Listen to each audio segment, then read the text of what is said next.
right, mate, like wanker. From Goldie got signed with Timeless, then, you know, majors come out with, oh, we got to have a Goldie, so they all start sniffing around. You know, I was one of the last to sort of sign to a major. The record label with RCA at the time wanted me to be like the next Chemical Brothers. You know, you gotta understand that if you go back to that era and look at an act like The Prodigy, go and look at all their interviews with Liam, you know, he would always talk about me.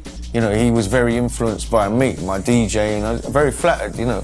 I remember doing a gig for him, I think it might have been about 95, 96, and I DJ'd at Island Ilford.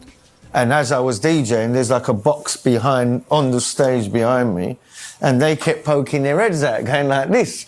But I thought they meant it, you know, like, all right, mate, like wanker. So I'd be like playing to the crowd, look around and see me, I'd be like, oh, off, and I kept telling them to piss off. And I was getting the ump, because I felt like they're really taking the piss. And then afterwards, when I come off, they're like, why are you all annoyed? What's the matter? And I'm like, you lot standing there doing that? They're like, yeah, because we think you're good.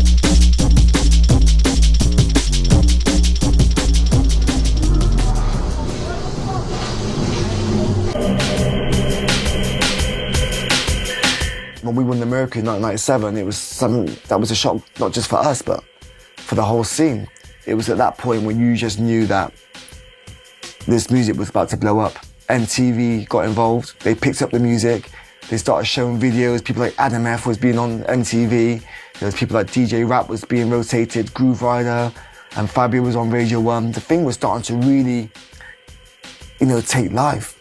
You can see all these different kind of A&R guys coming to these gigs down at the end in London. They're there chucking money at, you know, they'll be signing an artist. I'm not going to name no one, but there were certain people getting deals that had never made a record in their life. Because at the same time, while this was all going on, I was also writing for Music Magazine, which was one of the big dance music monthlies in the UK at the time. So I could see like this whole progression where, like, you know, no one gave a shit, and then like suddenly like everyone did give a shit, and like, you know, it was things like Blue Note and things like Speed, where like I think the magazines were like, you know, before that drum bass was a bit like, you know, kiddie music, whatever. But then it was like so many people were going, and people were queuing outside the clubs, and people from Japan, people from everywhere, everyone was trying to go to these places, and the music magazines couldn't ignore it.